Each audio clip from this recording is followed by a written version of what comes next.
Russia अपने secret natural powers के जरिए एक बार फिर से सुपर पावर बन सकता है, जहां पर अभी भी रशिया का एक बड़ा हिस्सा बर्फ से ढका हुआ है, तो दूसरी तरफ से नेटो अलायंस ने इसके गिर्द घेरा तंग कर रखा है। अमेरिका के बाद विश्व की सबसे बड़ी मिलिट्री पावर रशिया के पास है, तो फिर वह कौन सी चीज है जो उसे सुपर पावर बनने से रोक रही है? लेकिन सवाल यह है कि आखिर कैसे? रशिया की जियोग्राफिकल लोकेशन में ऐसे कौन से चेंजेस होने वाले हैं जो इसको एक बार फिर से सुपर पावर बना देंगे? रशिया एरिया के हिसाब से विश्व का सबसे बड़ा देश है। इसका अंदाजा इस बात से लगाया जा सकता है कि रशिया के वेस्ट में जब सनराइज का टाइम होता है, उसी वक्त रशिया के ईस्ट में रात के खाने का वक्त होता है। 17 लाख स्क्वायर किलोमीटर के एरिया में फैला रशिया इतना बड़ा है कि इसके अंदर 204 यूनाइटेड अरब एमिरेट्स, 5 इंडिया या 8 सऊदी अरबिया या फिर 19 पाकिस्तान जैसे देश फिट आ सकते हैं। रशिया एरिया में तो बड़ा है ही, इसी के अलावा इसकी जमीन के नीचे विश्व के सबसे बड़े ऑयल और गैस के रिजर्व भी मौजूद है। नेचुरल गैस रिजर्व में रशिया का पहला नंबर है, जबकि ऑयल रिजर्व्स में रशिया 8वें नंबर पर आता है। 2021 के एक सर्वे के मुताबिक यूरोप के कई देश ऐसे हैं जो पूरी तरह से रशिया की गैस पर आधारित है। अगर एवरेज निकाली जाए तो पूरे यूरोप में 40% गैस रशिया से ही जाती है। यानी अगर रशिया यूरोप को गैस देना बंद कर दे तो पूरे यूरोप की इकोनॉमी पर बहुत बड़ा असर पड़ सकता है। नेचुरल रिसोर्सेज से मालामाल जमीन होने के साथ साथ रशिया गेहूं का भी बहुत बड़ा एक्सपोर्टर है। पूरे विश्व में रशिया गेहूं प्रोडक्ट का भी सबसे बड़ा हिस्सा है, यानी तकरीबन 18%। इन सब बातों के अलावा रशिया की ज्योग्राफी एक बहुत बड़ी समस्या भी है जो रशिया को ताकतवर होने से रोक रहा है, और वो ये है कि रशिया का ज्यादातर हिस्सा सर्द मौसम की वजह से बिल्कुल बेकार पड़ा है। ये हिस्सा साइबेरिया में आता है, जहां पूरे साल का एवरेज टेम्परेचर सिर्फ और सिर्फ 0.5 डिग्री सेल्सियस रहता है। विश्व का सबसे ठंडा शहर भी इसी हिस्से में पाया जाता है, जहां आमतौर पर सर्दियों में टेम्परेचर -71 डिग्री सेल्सियस तक पहुंच जाता है। और इस शहर को हम ओइमियाकॉन के नाम से जानते हैं, क्योंकि रशिया का बहुत बड़ा हिस्सा एक्सट्रीम वेदर कंडीशन के तहत है। इसी वजह से एक तो रशिया की पॉपुलेशन एरिया के हिसाब से बहुत कम है, और दूसरा रशिया की टोटल आबादी का 75% हिस्सा सिर्फ रशिया के 20% हिस्से में रहता है। एक ऐसा मुद्दा है जिस पर रशिया सदियों से काबू पाने का प्रयास कर रहा है, लेकिन रशिया अभी तक नाकाम है। न सिर्फ रशिया की जमीन बल्कि इसकी कोस्ट लाइन भी अमेरिका की कोस्ट लाइन से काफी ज्यादा बड़ी है। रशिया की कोस्ट लाइन 37,650 किलोमीटर पर फैली हुई है, लेकिन यहाँ पर भी रशिया कई मसलों का शिकार है। असल में यह आर्कटिक ओशन है, जहाँ पर पूरे साल की बर्फ बनी होती है। इतनी बड़ी कोस्ट लाइन होने के बावजूद भी ये रशिया के किसी काम की नहीं है। अब जाहिर है जिस देश के पास जितना बड़ा समंदर होगा वो उतनी ज्यादा कंट्री के साथ ट्रेड कर सकेगा, और ज्यादा ट्रेड का मतलब है कि वह उतना ज्यादा पावरफुल भी बन सकेगा, क्योंकि आखिरकार समंदर ही वो जरिया है जिसके जरिए पूरे विश्व में प्रोडक्ट कम कीमतों में पहुंचाए जा सकते हैं।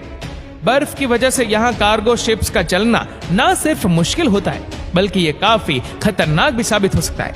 इतनी बड़ी कोस्ट लाइन होने के बावजूद भी रशिया बड़ी मुश्किलों से दूसरी कंट्री के साथ ट्रेड करता है। अपनी पूरी कंट्री की ट्रेड रशिया इन 3 पोर्ट्स के जरिए करने पर मजबूर है। इनमें से एक रशिया के ईस्ट में व्लादिवोस्टोक पोर्ट के नाम से जाना जाता है, जहां पानी कई महीनों तक बर्फ बना होता है। लेकिन जब गर्मियों के सीजन में यहाँ से ट्रेडिंग स्टार्ट होती है तो रशिया के जहाजों को जापान के इस कंट्रोल्ड समंदर से होकर गुजरना पड़ता है, और जापान अमेरिका और नेटो का एक बहुत मजबूत अलाइड पार्टनर है।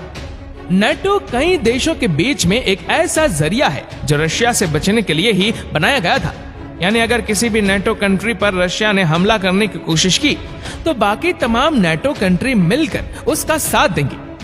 दूसरी तरफ रशिया का सेंट पीटर्सबर्ग पोर्ट है, और यहाँ भी वही समस्या है। साल में कई महीनों तक यहाँ बर्फ होती है, और सीजन में जहाजों को उन तमाम देशों के सामने से होकर गुजरना पड़ता है जो नेटो या फिर अमेरिका के सदस्य है या फिर अलायंस पार्टनर। तीसरे नंबर पर बचता है नोवोरोसिस्क पोर्ट, जो रशिया के साउथ में ब्लैक सी पर मौजूद है। यहाँ बर्फ की तो इतनी बड़ी समस्या नहीं है, लेकिन जहाजों को तुर्की के पास से एक तंग जगह से होकर गुजरना पड़ता है। यानी यहाँ भी रशिया को खुलकर ट्रेड करने की आजादी नहीं है। बेशक रशिया और तुर्की के रिलेशन अब काफी बेहतर हो चुके हैं, लेकिन तुर्की नेटो का ही मेंबर है, यानी रशिया पर खतरे की तलवार यहाँ भी लटक रही होती है। कुल मिलाकर बात यह है कि इतनी बड़ी कोस्ट लाइन होने के बावजूद भी रशिया को ट्रेड करने के लिए इन पोर्ट पर पहले तो ठीक मौसम का इंतजार करना होता है और फिर अपने दुश्मन नेटो के पार्टनर के ऊपर आधार रखना पड़ता है। लेकिन उसके बावजूद भी जीडीपी रैंकिंग में रशिया 11वें नंबर पर खड़ा है। जीडीपी यानी ग्रॉस डोमेस्टिक प्रोडक्ट्स, सरल भाषा में बात की जाए तो किसी भी कंट्री में मौजूद तमाम लोगों की कंबाइंड इनकम को जीडीपी कहा जाता है। जीडीपी रैंकिंग से अंदाजा लगाया जाता है कि कोई भी कंट्री कितनी ज्यादा सक्सेसफुल है, लेकिन ये किसी भी कंट्री की पावर जानने का सही तरीका नहीं है। जीडीपी से हटकर अगर मिलिट्री पावर की बात की जाए तो रशियन मिलिट्री के पास दुनिया के सबसे ज्यादा न्यूक्लियर वॉरहेड्स मौजूद है, अमेरिका से भी ज्यादा। और अमेरिका के बाद रशियन मिलिट्री ही दुनिया की दूसरी ताकतवर आर्मी मानी जाती है। यहाँ पर भी रशिया अगर नंबर 1 पर नहीं है तो वह भी सिर्फ और सिर्फ अपने सर्द मौसम की वजह से। ये सर्द मौसम ही है जिसकी वजह से आज तक कोई भी रशिया पर कब्जा नहीं कर पाया। नेपोलियन ने रशिया पर 6 लाख से ज्यादा फौजी लश्कर के साथ कब्जा करने की कोशिश की थी, लेकिन इस सर्द मौसम के सामने उसकी फौज को घुटने टेकने पड़े और 6 लाख में से सिर्फ 1 लाख फौजी जिंदा वापस लौटने में कामयाब हो पाए। वर्ल्ड वॉर 2 में तो हिटलर ने 38 लाख फौजियों के साथ रशिया पर हमला किया था, लेकिन कब्जा करना तो दूर की बात, 10 लाख से भी ज्यादा जर्मन फौजी मारे गए और बाकी बचने वालों को रशियन आर्मी ने कैदी बना लिया। हिटलर को अपनी इस हार का इतना सदमा पहुंचा कि उसने सुसाइड कर लिया। अभी तक आप भी ये नोट कर चुके होंगे कि रशिया को आगे बढ़ने से जो चीज रोक रही है वह है यहाँ का सर्द मौसम। यानी अगर रशिया का सर्द मौसम रास्ते में ना आए तो नॉर्थ पर मौजूद समंदर को ट्रेड के लिए इस्तेमाल करके और ज्यादा मजबूत बन सकता है। इसके अलावा रशिया के कई इलाके गोल्ड, यूरेनियम और डायमंड जैसे कीमती मिनरल्स और मेटल्स से भरे हुए हैं, लेकिन सर्द मौसम की वजह से उनकी माइनिंग करना मुमकिन नहीं है। अगर ये सर्द मौसम ना हो तो इन तमाम मिनरल्स और मेटल्स को माइनिंग करके रशिया कामयाबी की बुलंदियों तक पहुंच सकता है। साथ ही साथ इंसान की सबसे बड़ी रिक्वायरमेंट है गेहूं। जैसा कि आपने पहले भी जाना कि रशिया गेहूं का भी सबसे बड़ा एक्सपोर्टर है। रशिया जो अपनी सिर्फ 20% जमीन को इस्तेमाल करके दुनिया का सबसे बड़ा गेहूं का एक्सपोर्टर बन सकता है, तो सोचे अगर वह अपनी 100% जमीन को इस्तेमाल करने के काबिल हो जाए तो वह क्या कुछ एक्सपोर्ट कर सकता है। और अगर ऐसा हो जाए तो जीडीपी रैंकिंग में अमेरिका को भी बहुत पीछे छोड़ सकता है। हैरतअंगेज तौर पर एक तरीका ऐसा जरूर है जिससे रशिया इस सर्द मौसम से छुटकारा पा सकता है, और वह है ग्लोबल वार्मिंग। ग्लोबल वार्मिंग की वजह से मुमकिन है कि रशिया आने वाले सालों में एक बार फिर से सुपर पावर बन जाए। रेफरेंस के लिए इस हीट मैप को देखें। इसमें ये तमाम कंट्री है जहां का एवरेज टेम्परेचर 11 से 15 डिग्री सेल्सियस तक होता है, और ये टेम्परेचर ह्यूमन बॉडी का बेस्ट टेम्परेचर माना जाता है। जहां एवरेज टेम्परेचर 11 से कम या फिर 15 से ज्यादा हुआ, वहीं ह्यूमन प्रोडक्टिविटी कम होना शुरू हो जाएगी। इस वक्त टेम्परेचर की range America, Europe, Japan, China और साउथ कोरिया पर आती है, और हैरत अंगेज तौर पर ये वो तमाम कंट्रीज है जिनको अक्सर हम सक्सेसफुल कंट्रीज की लिस्ट में पाते हैं। लेकिन एक्सपर्ट का मानना है कि ग्लोबल वार्मिंग की वजह से हर साल जो बर्फ पिघलती जा रही है, उसकी वजह से 2080 तक टेम्परेचर की ये रेंज नॉर्थ में चली जाएगी, और फिर बारी आएगी अलास्का, कनाडा, ग्रीनलैंड, आइसलैंड और सबसे बढ़कर रशिया की। नासा के एनालिसिस के मुताबिक 1979 में आर्कटिक ओशन की बर्फ बहुत ज्यादा दिखती थी, लेकिन वक्त के साथ साथ ये बर्फ पिघलती गई और 2019 तक ये अब सिर्फ इतनी ही रह गई है। इस डेटा के हिसाब से आर्कटिक ओशन की बर्फ हर साल 30% कम होती जा रही है, और अगर ये सब ऐसे ही चलता रहा तो 2035 तक आर्कटिक ओशन में बिल्कुल भी बर्फ नहीं बचेगी, जिसका सबसे ज्यादा फायदा रशिया को होने वाला है। इन सब चीजों के साथ साथ रशिया को एक और फायदा भी है।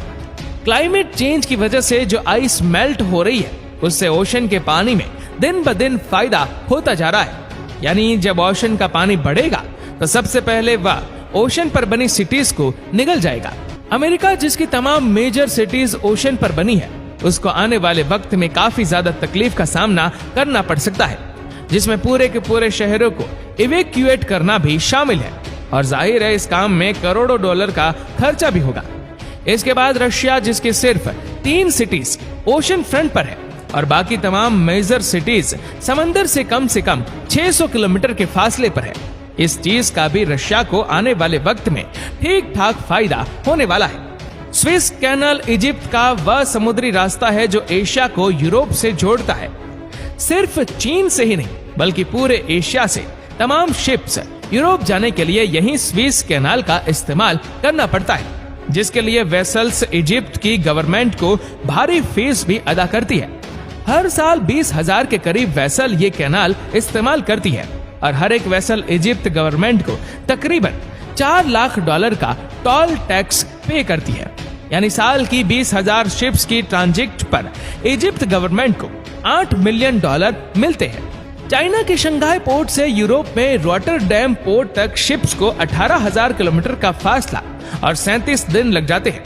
लेकिन आर्कटिक ओशन में बर्फ पिघल जाने के बाद शिप्स रशिया से होकर गुजरेंगी, जो शंघाई से रॉटरडैम तक सिर्फ 10,500 किलोमीटर और 22 दिन का सफर बनता है।